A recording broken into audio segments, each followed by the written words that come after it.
A body discovered in a burning house. That was the scene in Chesapeake this afternoon. Now police are trying to figure out how the fire started or how the victim died. 10 of your side's Liz Palka has been following the story all day. And Liz, you've learned new details? Nicole, police have not released any information on the victim, but we have learned from the homeowner and neighbors the victim was an elderly woman. She was about 70 years old and had only been living on Hoover Avenue for a few months.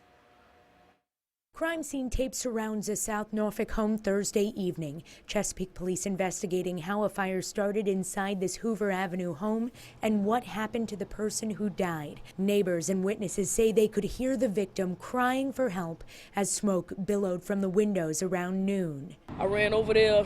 They was already trying to kick her door down. She was in there. She was saying, "Help me."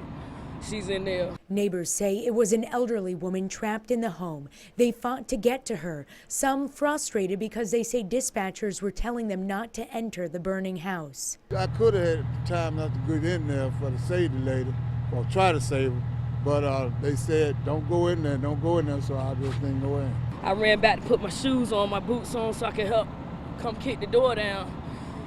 But by the time I came back with so much fire and so much smoke, couldn't get in there. Firefighters couldn't get in the home until they put out the flames. Once they made their way in, they found the victim. By the time the police came, they came and drug her out. She was gone. She was dead. That's when the police investigation began. Officers were at the scene for hours. An arson dog was brought in. Investigators carefully combed through what was left of the house as neighbors watched on, thinking of the victim. She had a little bird and everything. She used to bring us feathers, bring my kids feathers for the bird. From the bird.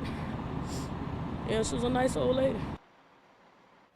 The homeowner told me the woman was only living with her temporarily as she got back on her feet. She also said the victim doesn't have any family in the area. We will update this story as soon as we know her name and how this fire started. I'm Liz Palka, 10 on your side.